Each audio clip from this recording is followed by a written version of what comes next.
Hello student, आज हम लोग जो है यूपी बोर्ड क्लास 10 फिजिक्स का पहला चैप्टर प्रकाश का परावर्तन तथा अपवर्तन reflection and refraction of light जो है शुरू करेंगे। प्रकाश का परावर्तन तथा अपवर्तन से पहले हम प्रकाश के बारे में जानने का प्रयास करेंगे। प्रकाश क्या होता है और प्रकाश को जानने के लिए हमको प्रकृति के बारे में थोड़ा सा जो है समझना होगा। तो जो प्रकृति होती है, प्रकृति का मतलब हमारे आसपास के चारों तरफ वस्तुएं, वातावरण, ब्रह्मांड में स्थित प्रत्येक वस्तु। प्रकृति जो होती है वह मुख्यतः दो प्रकार के रूप में होती है।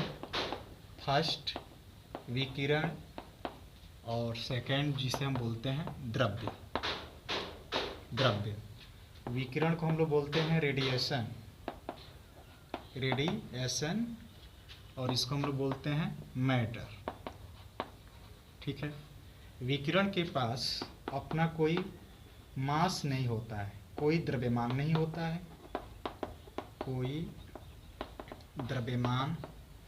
होता है, ठीक है। इसको हम स्पर्श नहीं कर सकते हैं, स्पर्श नहीं किया जा सकता, और इसे हम देख भी नहीं सकते हैं, देखा भी नहीं जा सकता।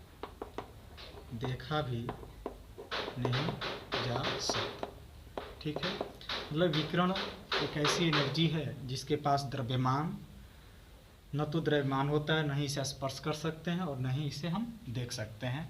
लेकिन मैटर जिसे हम द्रव्य कहते हैं, हमारे आसपास की जो भी वस्तुएं हैं जिसको हम स्पर्श कर सकें, जिसमें मास हो, जिसको हम नग्न आँखों से हम देख सकें, ये सभी जो है आपका क्या है, मैटर है, द्रव्य है।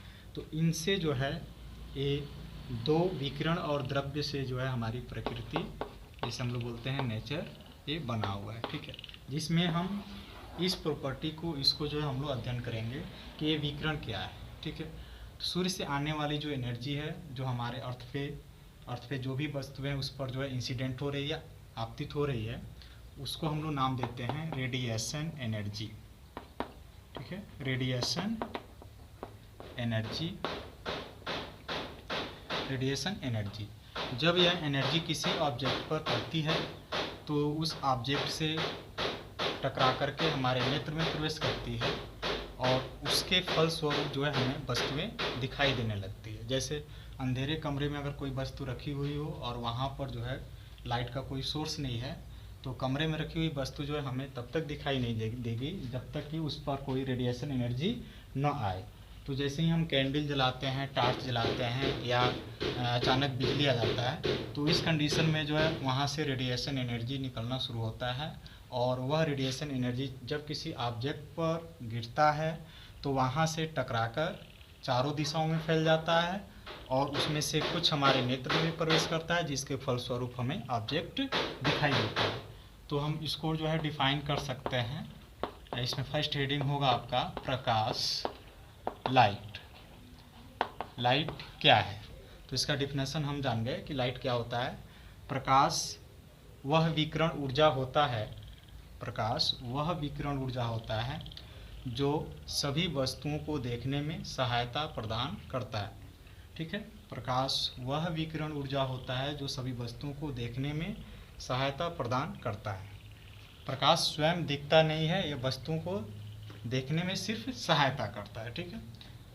इसको हम सिंपली इसको बोल सकते हैं रेडिएशन एनर्जी। ठीक है। यही आपका क्या है, लाइट है। और ये आपको पता ही होगा आप सभी लोगों को कि प्रकाश अर्थात ऊर्जा का जो प्राथमिक स्रोत होता है वह स्रोत होता है आपका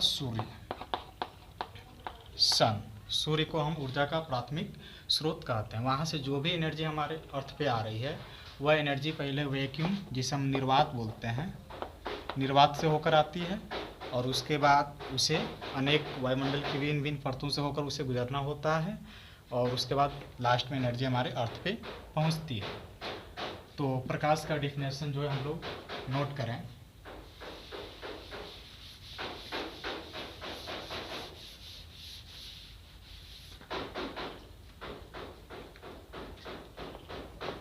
प्रकाश लाइट, प्रकाश वह विकिरण ऊर्जा होता है, वह विकिरण ऊर्जा होता है जो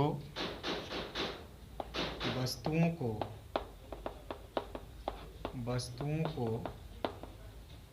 देखने में सहायता प्रदान करता है। ठीक है, प्रकाश वह विकिरण ऊर्जा होता है जो वस्तुओं को देखने में सहायता प्रदान करता है। इसके बाद हम प्रकाश के गुण पढ़ेंगे। प्रकाश के गुण, प्रॉपर्टीज ऑफ लाइट। ठीक है, प्रॉपर्टीज ऑफ लाइट। तो प्रॉपर्टीज ऑफ लाइट में सबसे पहले हम एक छोटा सा एक्सपेरिमेंट आपको बताएं। 3 कार्डबोर्ड ले लें, ऐसा,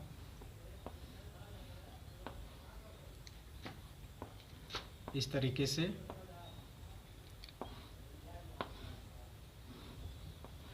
तीनों समान आकार में हों।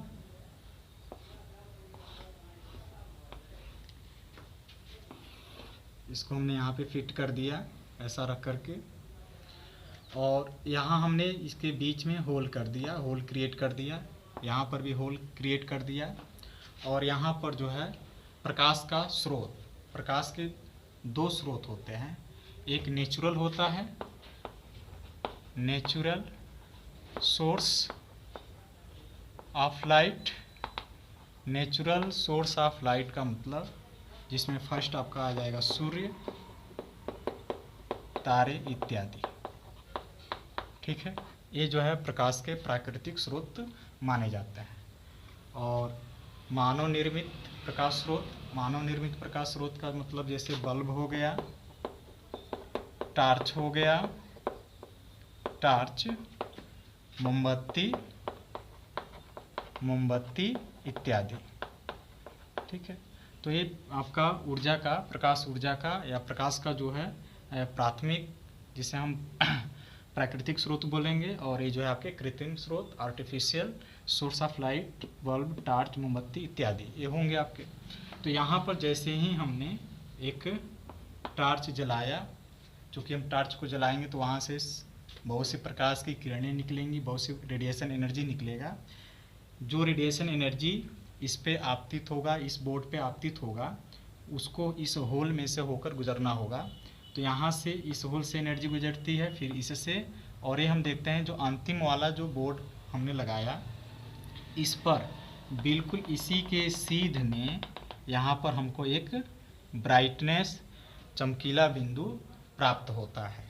ठीक है, जिससे ये प्रूफ होता है कि प्रकाश सीधी रेखा में गमन करता है, प्रकाश सीधी रेखा में गमन करता है। तो इसकी फर्स्ट प्रॉपर्टी जो है, फर्स्ट प्रॉपर्टी हमने समझ लिया, प्रकाश सीधी रेखा में गमन करता है। पहली प्रॉपर्टी इसका, प्रकाश सीधी रेखा में गमन करता है। सेकेंड इसकी प्रॉपर्टी है, प्रकाश निर्वात से होकर चलता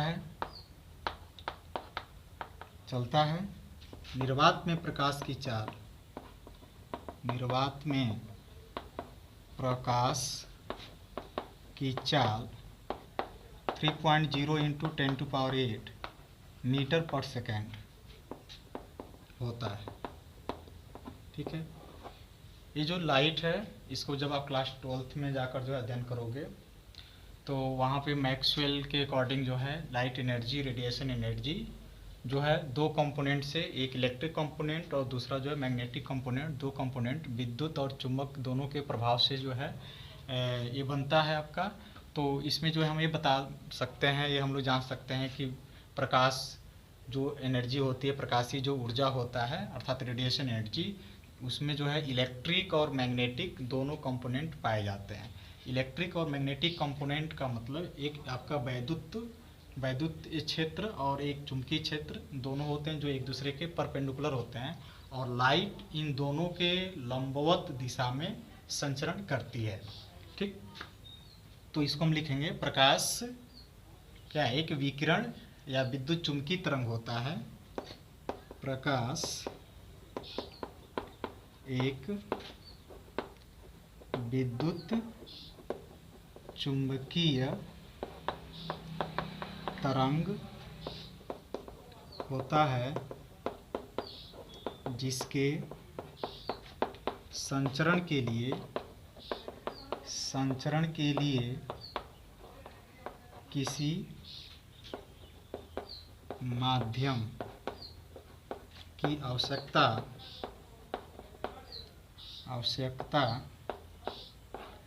नहीं होती है।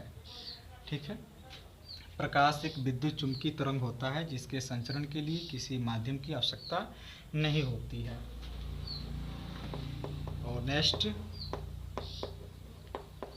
प्रकाश स्वयं नहीं दिखता बल्कि यह वस्तुओं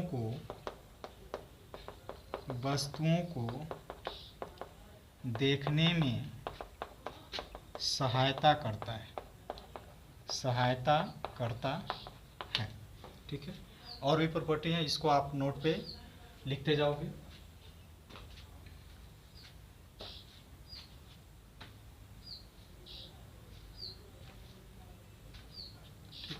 इसको हम मिटा रहे हैं, आगे की प्रॉपर्टी जो है हम लोग लिखेंगे।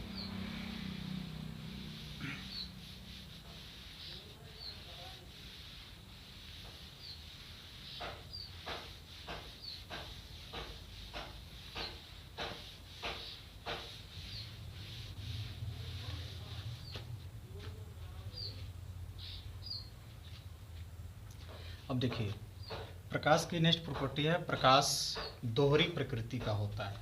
दोहरी प्रकृति का मतलब दो तरह का जो है यह बिहेवियर दिखाता है। एक जो है आपका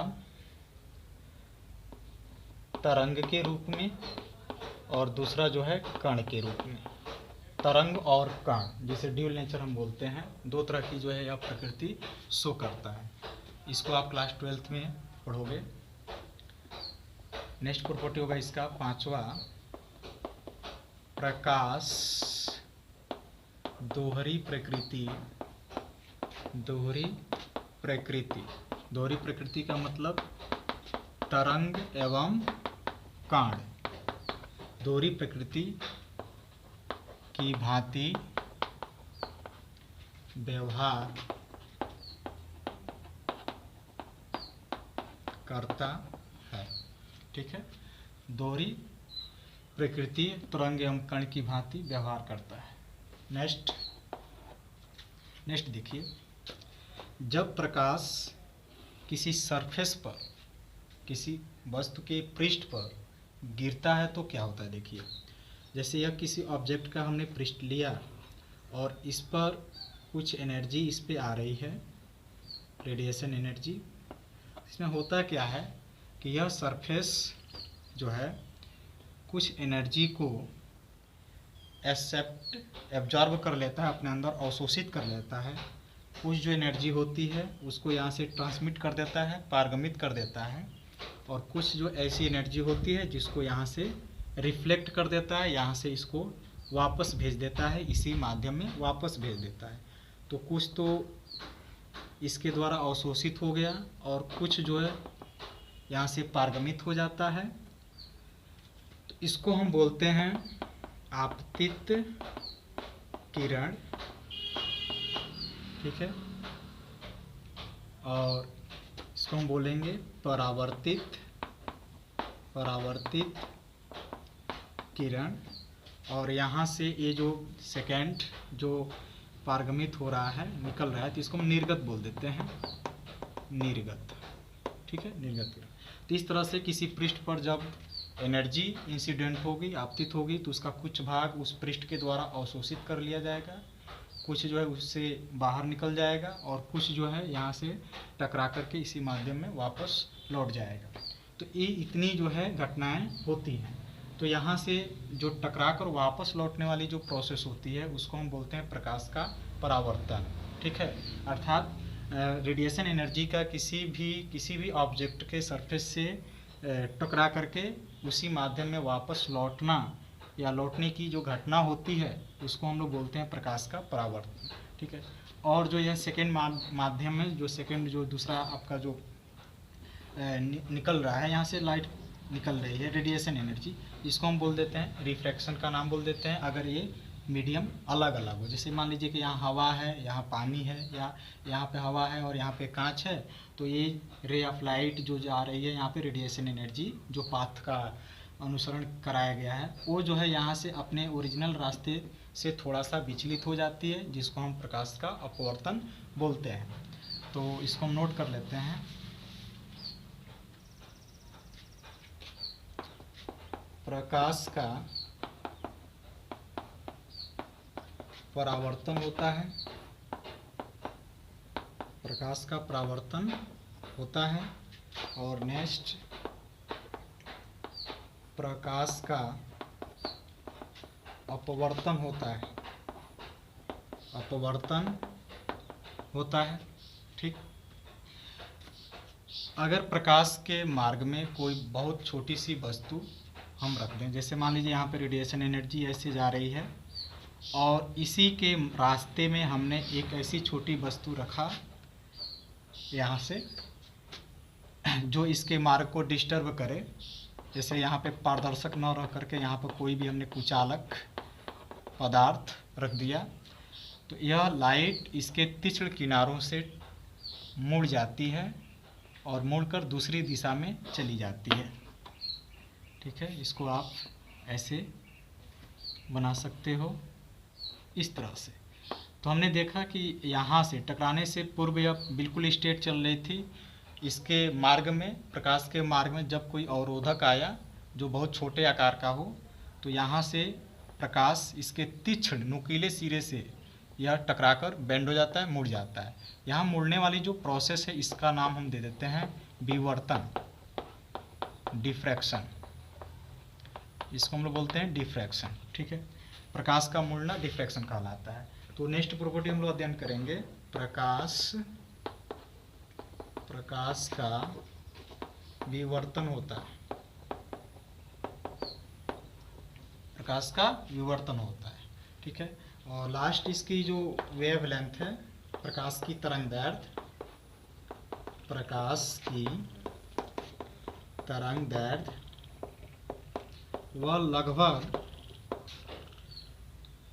4000 एंगस्ट्रॉम से लेकर के 8000 एंगस्ट्रॉम तक होता है,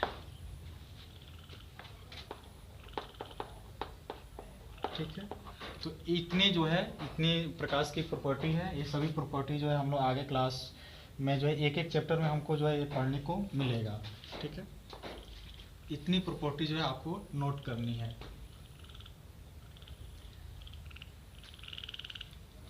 ठीक है। अब हम लोग शुरू करेंगे प्रकाश का परावर्तन क्या होता है और इससे संबंधित जो है कुछ मुख्य बिंदु।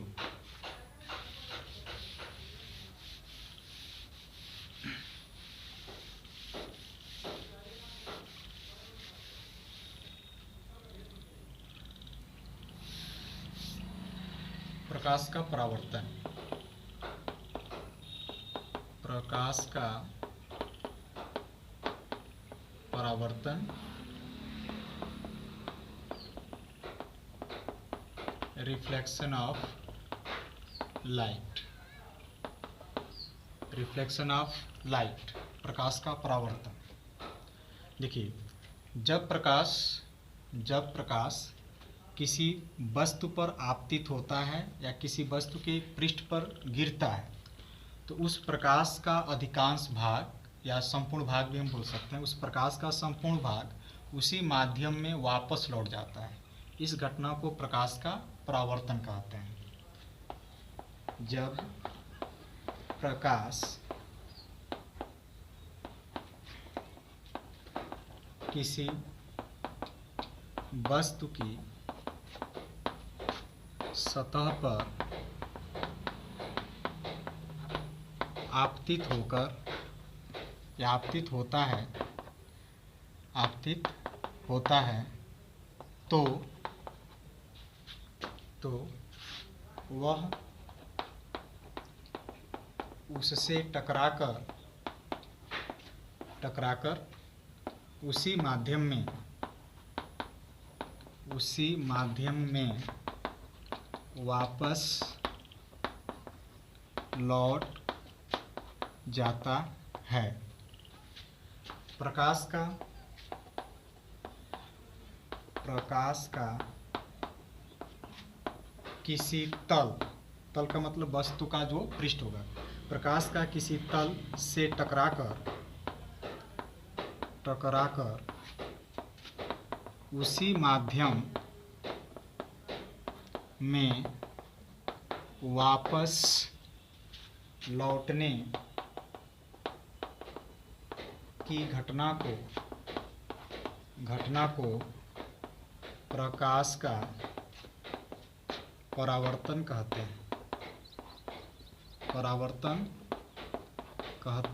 हैं। ठीक है, यह रिफ्लेक्शन है। जैसे आप एक बाल लिए और उस बाल को दीवार पे जो है ऐसे फेंक रहे हो, तो बाल क्या होता है, ऐसा तो नहीं है कि वो बाल जो है दीवार को क्रॉस करके दूसरी तरफ चला जाता है। बाल जैसे दीवार पे जाता है, न्यूटन्स आप लॉ जानते हो, क्रिया प्रतिक्रिया का नियम, बाल ने दीवार पर फोर्स लगाया, उतना ही फोर्स दीवार के द्वारा बाल पर अपोजिट डायरेक्शन में लगता है, जिसके कारण बाल वहाँ से रिफ्लेक्ट हो जाता है, टकराकर पुनः हमारी तरफ चला आता है। ठीक वही प्रोसेस हमारी रेडिएशन एनर्जी में होता है। जब रेडिएशन एनर्जी अर्थात लाइट किसी ऑब्जेक्ट के सरफेस पे, प्लेन पे इंसिडेंट होती है, तो वह ऑब्जेक्ट उस रेडिएशन एनर्जी को क्या करता है, फोर्स लगाता है, और फोर्स लगाकर उसी माध्यम में वापस भेज देता है। इस घटना को, इस फिनोमेना को हम प्रकाश का परावर्तन कहते हैं। प्रकाश के परावर्तन में आपको जो है मुख्य बातें आपको याद रखनी है। पहला, प्रकाश की चाल पर प्रभाव। दूसरा, आवृत्ति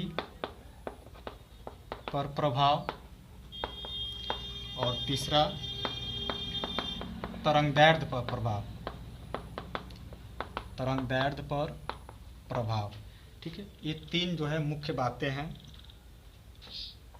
रिफ्लेक्शन ऑफ लाइट में, कि प्रकाश का अगर रिफ्लेक्शन हो रहा है तो क्या इसकी चाल बदल जाएगी कि नहीं बदलेगी, कि अपरिवर्तित रहेगी, या आवृत्ति पर क्या प्रभाव पड़ेगा, तरंगदैर्ध्य पर क्या प्रभाव पड़ेगा। ठीक है, तो यहाँ से क्लास 9th में आप लोग जानते हो आवृत्ति और तरंगदैर्ध्य।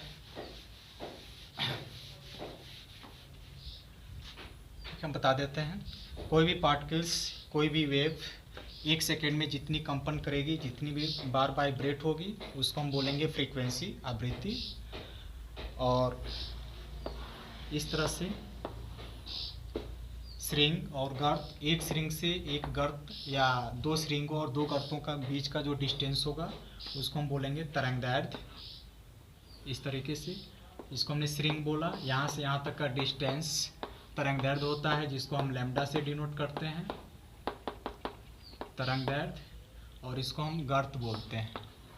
तरंग के ऊपर उठने की प्रक्रिया श्रृंग और नीचे गिरने की प्रक्रिया गर्त कहलाती है। तो यहाँ से ये वाला डिस्टेंस आप तरंगदैर्ध्य बोलोगे, तरंगदैर्ध्य, जिसके द्वारा जो है हम कलर डिसाइड करते हैं, लैम्डा। ठीक है, तो ये तरंगदैर्ध्य होता है। तो प्रकाश के परावर्तन में चाल पर क्या प्रभाव पड़ेगा, आवृत्ति पर क्या प्रभाव पड़ेगा, तरंगदैर्ध्य पर क्या प्रभाव पड़ेगा। ठीक है, तो इसको समझिए। इसको हम नोट में ऐसे लिख सकते हैं, नोट फर्स्ट, प्रकाश के परावर्तन की घटना में प्रकाश की चाल अपरिवर्तित रहती है। अपरिवर्तित क्यों रहती है? जैसे एक्शन और रिएक्शन फोर्स के अकॉर्डिंग, ठीक है, एक्शन रिएक्शन फोर्स के अकॉर्डिंग जब कोई ऑब्जेक्ट किसी दूसरे ऑब्जेक्ट पर फोर्स लगाती है तो दूसरा ऑब्जेक्ट भी पहले ऑब्जेक्ट पर उतना ही फोर्स अपोजिट डायरेक्शन में अप्लाइड करती है।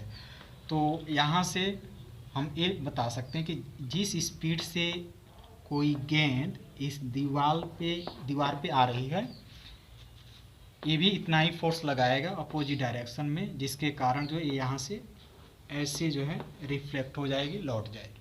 तो अगर रेडिएशन एनर्जी जो है इस तरह से आ रही है, फोर्स उतना ही लगेगा, फोर्स उतना ही लगने के कारण जो है इसी स्पीड से अपोजिट डायरेक्शन में चली जाएगी, ठीक है। इसलिए जो है प्रकाश के परावर्तन की घटना में प्रकाश की चाल अपरिवर्तित रहती है। तो यहाँ पे फर्स्ट जो है हम लोग नोट कर सकते हैं, प्रकाश के परावर्तन की घटना में प्रकाश की चाल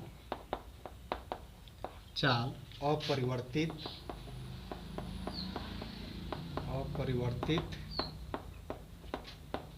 रहता है, ठीक है। और आवृत्ति का क्या होगा? आवृत्ति भी वही रहेगा, 1 सेकंड में किए गए कंपनों की संख्या। प्रकाश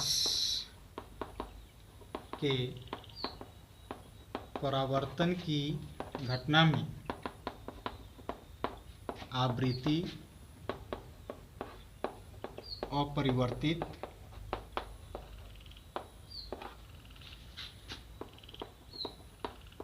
रहती है। और थर्ड, तरंगदैर्ध्य आप जानते हो, v इक्वल एन लैम्डा, ठीक है। तो lambda equal v upon N, class 9th में जो है यह फार्मूला आप साउंड ध्वनि वाले चैप्टर में पढ़े होंगे। v इक्वल एन लैम्डा, यहाँ से लैम्डा की वैल्यू निकालेंगे v अपॉन एन। अगर हम इसको मान लें कि यह प्रकाश की चाल है और ये इसकी फ्रीक्वेंसी है, दोनों परिवर्तित नहीं हो रहा है अर्थात अपरिवर्तित है, तो स्पष्ट है इस फार्मूले से तरंगदैर्ध्य अपरिवर्तित रहेगा। तो यहाँ लिखेंगे तरंगदैर्ध्य भी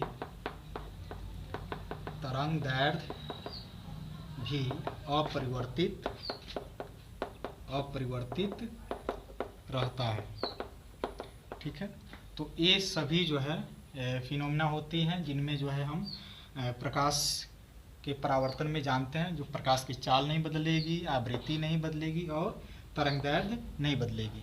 एक इसमें जो मोस्ट है वो है आपका ये फ्रीक्वेंसी, चाहे वो प्रकाश की परावर्तन की घटना हो या प्रकाश के अपवर्तन की घटना हो या विवर्तन की घटना हो या ध्रुवण की घटना हो, ठीक है। इन सभी में प्रकाश की फ्रीक्वेंसी चेंज नहीं होती है, कभी भी चेंज नहीं होती है, ठीक है, नो चेंज। फ्रीक्वेंसी कभी चेंज नहीं होती है। फर्स्ट मीडियम में जितना 1 सेकंड में वाइब्रेट करेगा उतना ही जो है सेकंड मीडियम में भी वाइब्रेट करेगा, ठीक है। और तरंगदैर्ध्य बदलेगा अपवर्तन की घटना में, परावर्तन की घटना में तरंगदैर्ध्य अपरिवर्तित रहेगा।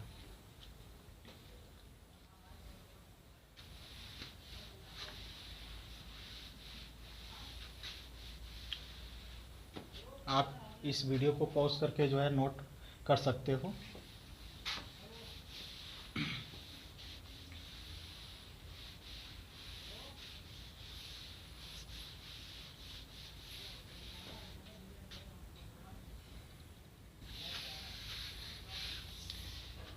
नेक्स्ट रीडिंग होगा आपका प्रकाश के परावर्तन के नियम। प्रकाश के परावर्तन के नियम, law of reflection of light. प्रकाश के परावर्तन के नियम। प्रकाश के परावर्तन के नियम जानने से पूर्व हम यहाँ पर कुछ मुख्य डिफिनेशन पढ़ेंगे। जैसे मान लीजिए यह कोई सरफेस है, कोई मिरर हमने लिया, कोई चिकना तल, और यहाँ पर जो है यह पॉलिश किया हुआ है। इस पर जो है हमने एक अभिलंब बनाया 90 डिग्री, पृष्ठ के अकॉर्डिंग 90 डिग्री अभिलंब n1 या n डैश मान सकते हैं। इस पर प्रकाश की कोई किरण इस तरह से जो है गिर रही है, इसको हम लोग बोलेंगे आपतित किरण, आपतित किरण। और यहाँ से इसका टकरा कर ऐसे वापस लौटेगा, तो लौटने वाली किरण को हम बोलेंगे परावर्तित किरण, परावर्तित किरण। ठीक है, ये परावर्तित किरण होगा और यह आपतित किरण होगा। इसे हम बोलेंगे अभिलंब, अभिलंब। ठीक है, यह आपतन कोण है, आपतन कोण, और यह जो है आपका परावर्तन कोण, परावर्तन कोण। इसको हम R से डिनोट करेंगे। यह आपतन कोण है I और यह परावर्तन कोण है R। इसका फर्स्ट है नियम, आपतित किरण, आपतित किरण, परावर्तित किरण, परावर्तित किरण तथा आपतन बिंदु, आपतन बिंदु पर खींचा गया अभिलंब तीनों एक ही तल में होते हैं, एक ही तल में होते हैं। ठीक है, एक ही प्लेन है। जैसे मान लीजिए ये नॉर्मल है, ये इंसिडेंट रे है और यह रिफ्लेक्टेड रे है, तीनों का प्लेन एक ही होता है, ऐसा कुछ नहीं होता है। ठीक ना, इस तरह से नहीं होता है। कहने का मतलब तीनों एक सरफेस में, एक तल में होते हैं। आपतित किरण, परावर्तित किरण और यह जो आपतन बिंदु है, आपतन बिंदु पर खींचा गया जो नॉर्मल है, अभिलंब है, ये सभी के सभी एक ही तल में होते हैं। सेकेंड, आपतन कोण सदैव परावर्तन कोण के बराबर होता है। आपतन कोण सदैव परावर्तन कोण, परावर्तन कोण के बराबर होता है। अर्थात कोण I बराबर कोण R। ठीक है, ये प्रकाश के परावर्तन के दो नियम हैं। फिर से इसका हम रिवीजन कर रहे हैं, इसको ध्यान से देखिए। किसी वस्तु के तल पर, तल के किसी बिंदु पर गिरने वाली किरण को आपतित किरण कहते हैं, इंसिडेंट रे बोलते हैं। ठीक है, तल के किसी बिंदु से टकराकर वापस लौटने वाली प्रकाश किरण को परावर्तित किरण कहते हैं, रिफ्लेक्टेड रे कहते हैं। तल के लंबवत खींची गई रेखा को अभिलंब कहते हैं। आपतन कोण, इंसिडेंट एंगल क्या होगा? आपतित किरण और अभिलंब के बीच बने कोण को आपतन कोण कहते हैं, इसे हम कोण I से प्रदर्शित करते हैं। फिर परावर्तित किरण व अभिलंब के बीच बने कोण को परावर्तन कोण कहते हैं, इसे हम एंगल R से प्रदर्शित करते हैं। ठीक, तो ये दो नियम, आपतित किरण, परावर्तित किरण तथा आपतन बिंदु पर खींचा गया अभिलंब तीनों एक ही तल में होता है। और सेकेंड जो है आपका आपतन कोण सदैव परावर्तन कोण के बराबर होता है, angle I equal angle R।